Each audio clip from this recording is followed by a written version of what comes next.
Good evening, everybody. Welcome to our Read to Me virtual book reading series. So happy to see all of you here. Tonight, we are going to hear from the lovely Susannah Nevison, and she's going to be reading some selections from her own poetry. Susannah, I'm going to go ahead and turn the floor over to you. And if you can give us a brief introduction of yourself and what you're going to read, and just, the time is yours. So just whatever you want to enlighten us with, we'll love to listen to you. Thank you very much for being here. All right, thank you so much for coming. I apologize for being a little bit late. I have a child, and I realize that's not an excuse, but she's still very small and difficult and babyish. Anyway, I teach English at Sweet Briar College with the lovely Carrie Brown and John Brown, who are both here, which is really kind. Thank you for coming. And I'm going to be reading tonight from my first book, Teratology, and I'm going to read from Teratology because Molly Brown is here. And Molly Brown is the person I wrote my third book with, but she's actually, I don't think, ever heard me read from my first book.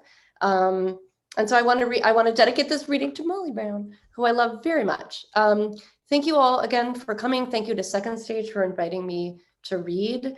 So I'm just going to read some poems. Most of them are about the body and about what it amounts to live in the world in a body that isn't made for the world you live in, what it means to live in a body that is perhaps differently configured. And so I'll start with the first poem in the book. It's called My Father Dreams of Horses. If your daughter is born and her legs aren't made for standing, if her feet are painted hooves, if her legs aren't made, if your daughter is a wooden toy you dance over a still field, if you must make her limbs, if you carry her to the river, but the river is made of horses, if you ride into the forest, it flames, if your daughter is made like you, is built to burn, if you wade into the horses, it flames, if you cannot keep her from burning, if she will not keep, if the horses burn, if your daughter is born.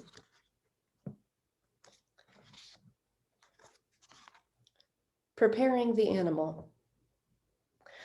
I've been watching your hands for weeks, watching the rain gather its woolen shawl around the house while you sharpen tools, lay them out, and show me. Gut hook, drop point, skinner, priest, what they can do. Test each honed blade, run the edge above your arm, close to skin, just close enough that tiny hairs bend or fall. When I was a girl, a boy showed me a knife of steel I couldn't believe, though he insisted it was real, dared me to touch it. I pressed my thumb to check its sharpness, certain it was fake. I bled. The cut and sting, fine as the stream of water he then held my hand in, so cold it made me ache. What are we but sinew and synapse, a system's grim accumulation, but softer? Soon you will slit the belly, you will enter with cupped hands to loose the windpipe and split breastbone, the structure falling around the heart's muscled knot. I know you will work quickly, not to staunch the wound, but to bleed the body, to keep the meat. The hide will lay the body out, bless the knives. You who cut my face gently, who drag your fingers through my hair until I bend or fall beside you. This next poem is called Lineage, and it's in 3 parts. Lineage. 1. You with your surgeon's eye, when the music and the promise of cooler weather swelled and caught in your throat, I helped you harvest burled walnut. We sought the mutant tangle, a second sickness, the whole orchard on its knees. 2. In a ruined field, we cannot stop watching the snow fall. We rend landscape by hand, lose rows in the freeze. We have already performed the burlap ritual, prepared the trees to keep. Still, ice spreads like an accident. We are hardened and cut like roads and fields and rock. The burnt shoreline of my father's scarred forearm. I watch him tend the graft and wound, the sapling living in his hands. 3.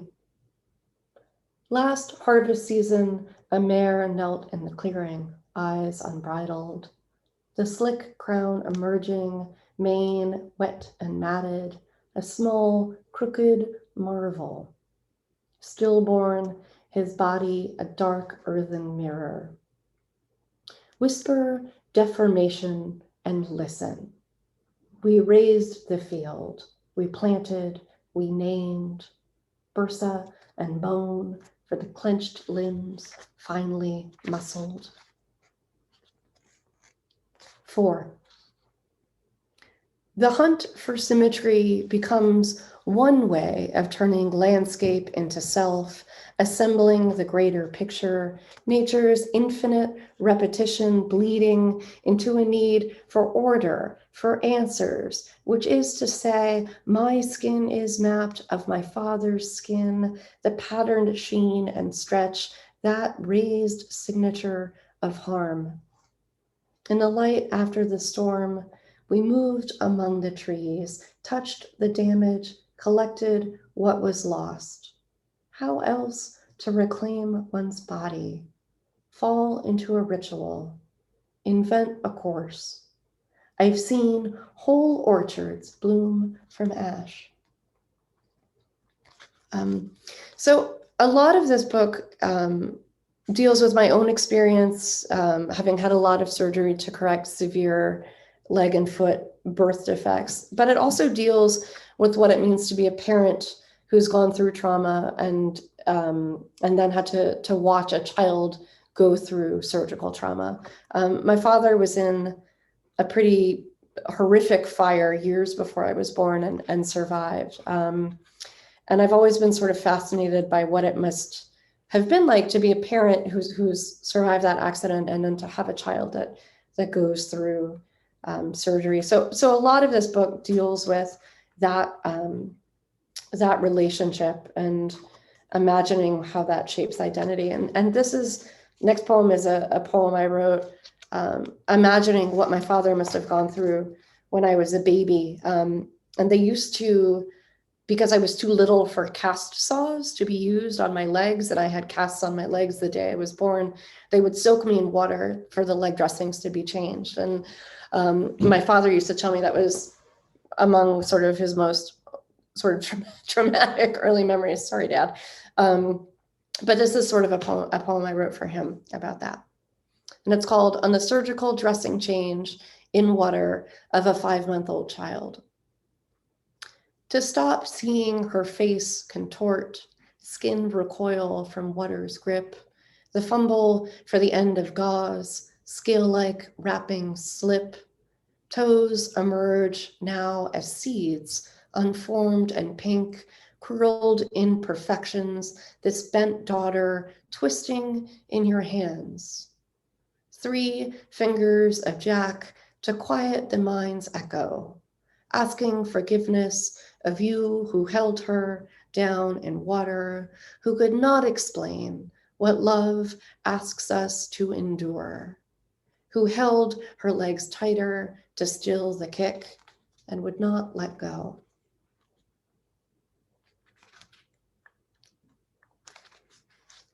All right, and this next poem is called Lore, and it's a little bit about how I reimagine my father's fire. And one thing he told me, which I could never, I still can't ever get out of my head, is that the night he was burned, his parents were out of town, he was 19, and his mother's best friend was the one who came to the hospital, which I find just devastating in all kinds of ways. But My dad was very, very tripped out on painkillers and very severely burned. So the only place they could fit an IV needle was in his ankle.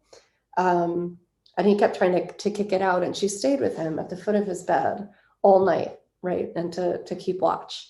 And so his poem is a little bit about that and about becoming a parent. Lore. It's also in multiple parts. Lore. 1. They say you couldn't stop singing. All night the needle fed you, stripped of most of your skin, and the room around you white with metal refractions of light. All night someone stayed by the edge of your bed, held the needle in your ankle, the only place fire hadn't claimed, held you while you kicked and sang. 2. After he was burned, my father begged for more. He wanted the quiet explosion in his blood, morphine, Demerol. He wanted numbness to wash his veins of memory, the skeletal trees, his hands before him, clutching a can of gasoline. In his mind's dark, he could bend to earth, coax the dry snap of a flame. He could steady his hands in time to stop the can's woozy cough, the slow stain spreading down his shirt. He could imagine it otherwise. But beyond himself, he sees himself go down. He still goes down, kicking among the burning trees. 3. And night tightened its hold. And night slipped its hand around my neck, and I did not cry out. Each planet burned its name into the mirror of my eye, flushing my skull with light. Isn't this the way I was born? The wide, dark trembling, a swell of blood pounding across distance, forcing inlets between bone. They say I was tied like a calf, legs knotted for stumble. They say I was a strange, mute animal. Wild planets traced their circles in my blood. My father beside me trembling, my father steadying his hands. The first star rising where he cut the cord.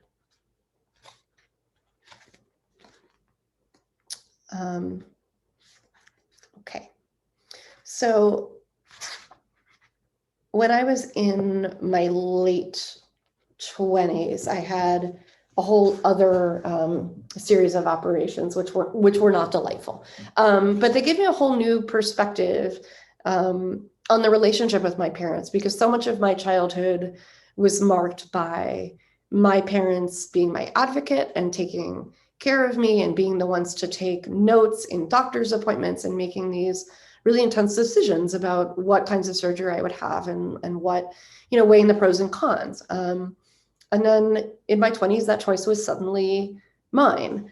And that became, I think, really difficult for my parents to watch and to learn to stand back from, right? Because so much of their understanding of our relationship was one of advocacy.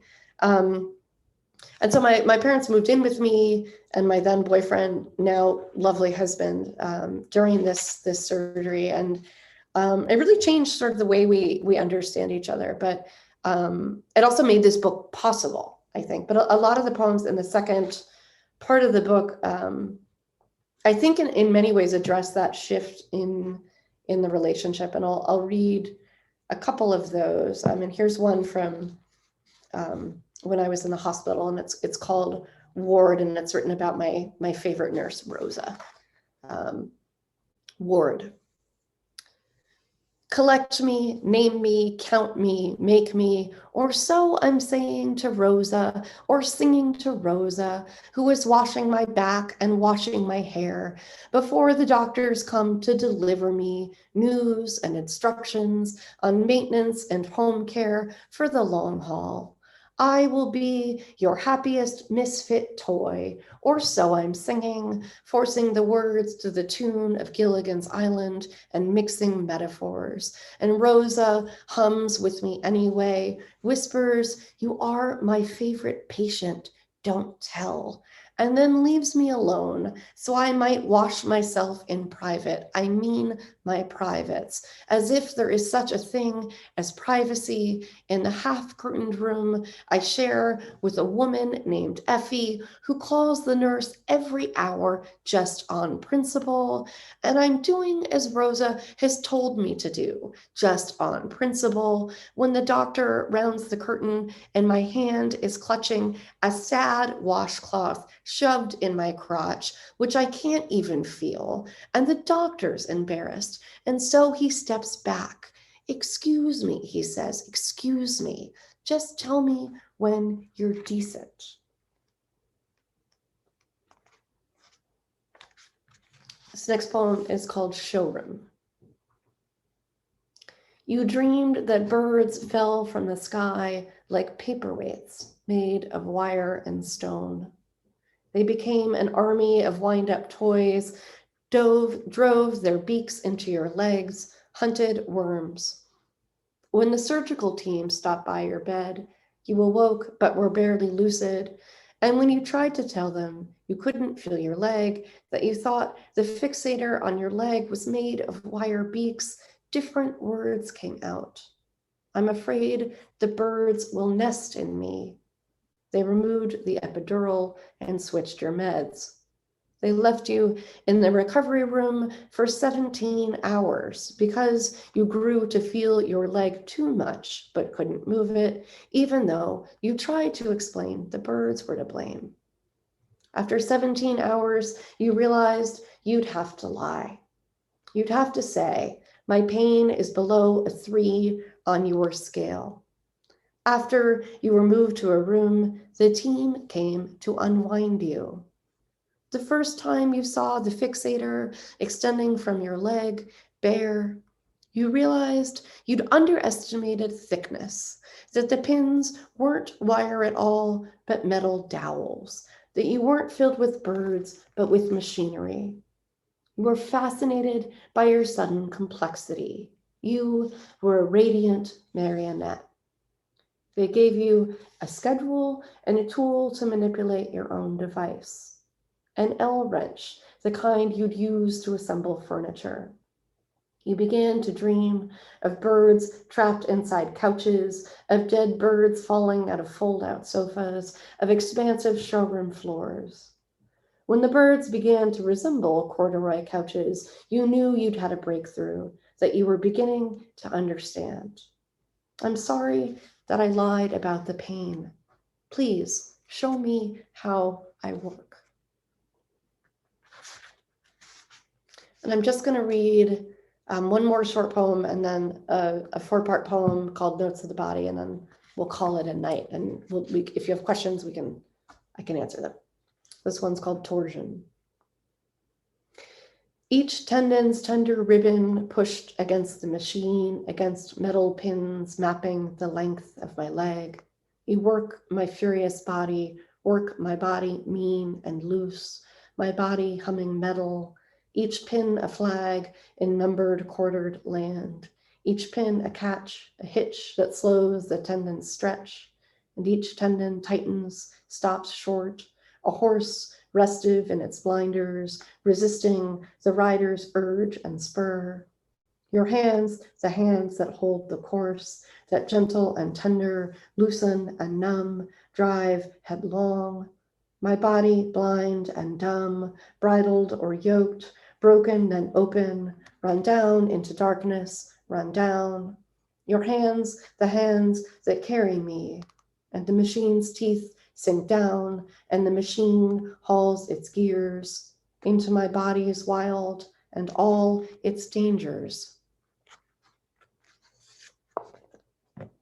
Notes to the Body.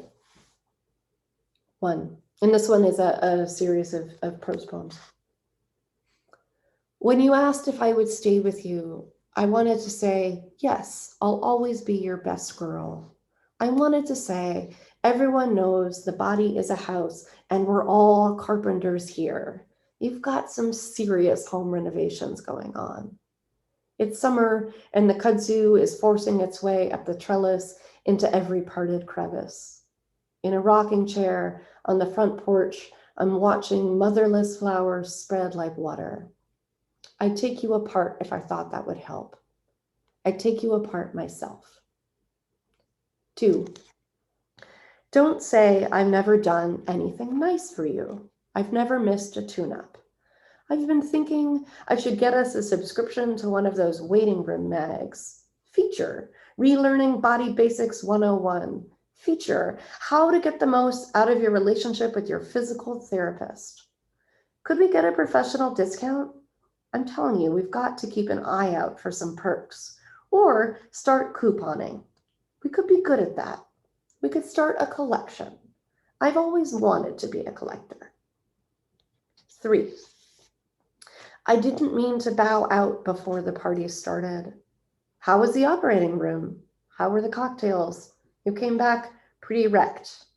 I'm doing my best to get you what you need, keep you fed, hook you up with the good stuff. I'm doing my best not to leave. Sometimes I think one of us should get out more. Sometimes I think we're lonelier together. 4, if they buried us, would someone find us with a metal detector? Where would you like to end up? I've always thought we might like a meadow. We'd look great in green. Or the sea. We would sink fast. We almost drowned once off the coast of South Carolina. One of us crashed on the shore. The other drifted for days before she was found. Thank you. And if you guys have any questions, I would be happy to answer them and hang out. I'm happy to hang out. Thank you so much. That was wonderful. I appreciate so much you sharing your personal connection to this poetry. I mean, it just makes it all the more meaningful. So I'd love to open it up to questions. If anybody has any questions for Susannah. Any comments? Anything you particularly enjoyed? You don't have to have comments.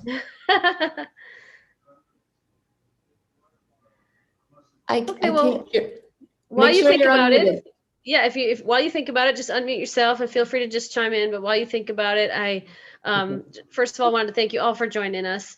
And if you would like to continue, we have this happening every Sunday night. I'm currently booking readers through April, so for sure we've got things coming up. Some of Susannah's students are going to be reading for us coming up, so that's very exciting. And I also wanted to give a quick call out to our bookstore inside of our building. So Second Stage houses a bookstore called Baines Books and Coffee. So if you ever are running through Amherst and you want to stop by and have a beverage, hot or cold, and you wanted to check out the bookshelves, you may find something there that interests you. So I just thought I'd mention that to all of you, since you're all readers and literature lovers. So I hope that helps. Anyone out there have any questions? Well, I wanted to say hello because I'm in Concord, Mass, and I knew Susannah as my art student when she was growing up. And it's great to hear the update on your poetry. So thank you very much.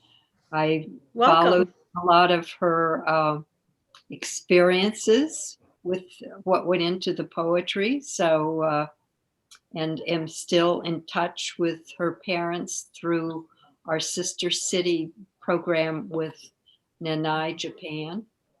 So still in touch. And I wanted to ask, you have a daughter now or son? I do. I have a daughter.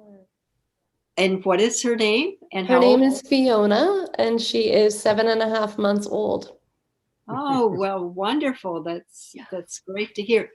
And, my neighbor is a graduate of Sweet Briar, Mary Sue Thomas, who is here.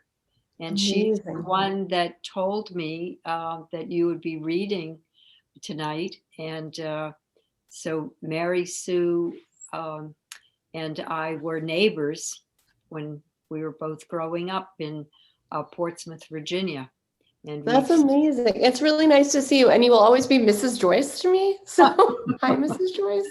And I have very many fond memories of the art classes I took from you. I was never very good at them, but it was really good learning to be still in a space with other people. Well, I think it's sometimes the artistic process, that comes through, even if you feel that you're not the artist, that maybe you see other people doing a different type of art. Yeah. But, and I actually remember very vividly a year that I had a really intense surgery, and I ended up painting something that was just a really like orangish red, like a very bright, mad color. And you looked at it and you said, well, I think you're working something out here. And I was, and you were right. And you supported it and you let me make my mess. And I was very grateful for that. Yeah. I think because you had some time out from the classes too. I think you were doing some work at home. So I value that time and that experience that, I was able to share with you and your family. So thank you for that. And it makes hearing your poetry all the more rich. So thank you. And I get to see Mary Sue, who has been very supportive of Sweet Briar. When I was living in Virginia, a lot of my friends went to Sweet Briar. It's a very special place, and I am extremely lucky that I ended up teaching here with a job here. It's really pretty phenomenal. So great. Well, glad to see you. Really nice to see you, Mrs. Joyce. Hope to see you again. I hope so too. I hope to make it back up to Concord before my daughter is 10. That would be great. Yeah. Thank you for coming. And your sister's in New York now? She's in New York, and she has 3 girls. Oh my gosh. 3 daughters. That's wonderful. Babies everywhere. Yeah. Great. Susannah, this is Sunny Monk. Hi, Sunny. I just got out of the shower, so my video is blank. But you make me feel like a cat being stroked with your voice. I just want to just arch up and love being just hearing you. Thank you so much for. You're welcome. Thank you for letting me do this. It's how you read poems and how open you were with. I know so much more about you and can't wait to catch you and Molly on the road again and have another visit. So that's where we are. Molly and I are always on the road. We're ladies who go for long walks with sometimes well-behaved dogs, but it really depends. Well, thank you for doing this. It's just such a pleasure, and you're very kind. You're very welcome. Thank you for having me. But your students as well. So thank you. You're welcome. Susannah. Hi, I went to Sweet Briar class of 72. Hi, Chris. Yeah. And I unfortunately was not there now, obviously, to have you as a professor or teacher. But Sweet Briar is beautiful. And I can say just hearing you for like half an hour, they're so fortunate to have you. So thank you for today. Thank you so much. You guys are really nice to me, by the way. This is like real nice. You deserve. So thank you. Did my parents pay you to be here, or my husband? No, Mary Sue knows that I follow you, and she sent me an email, and so she said, "I hope this reaches you in time," and it did, and so I was able to connect. So well, I'm really blown away that you're here. It's awesome. Thank you. You're welcome. Well, we are so pleased to have you, and so pleased that we can be this vehicle to make these connections. And that's, part of the mission of Second Stage really is to be a community outlet. So it's wonderful to see these connections being made. If anyone else has any questions, please let me know. But other than that, I think we're about ready to wind down. And I will say you should come next week because my student Michaela Scott will be reading, and in April, other of my students will be reading, and it's a great opportunity for them to learn how to read to a safe audience, and they'll be reading both works they've been learning in class, and they'll be reading their own work too. I think it'll be a mix, so it should be really lovely. I think it's fantastic. I am very excited to hear from your students, definitely. And also, I'll just mention that I hope you've enjoyed this evening. And if you know of anybody who would like to join us in the future, please help us spread the word about this wonderful series. You can keep an eye on our website, and that's going to have the schedule on it. So you'll always know what's coming up next. And if you have any questions at all, please don't hesitate to email us at secondstageamherst@gmail.com. And I'll be happy to assist. So right. thank you so much for everyone. Coming. Have a great evening. All right. Thanks. Take care. Bye. Thank you. Thank you, Second Stage. Bye. All right. Bye.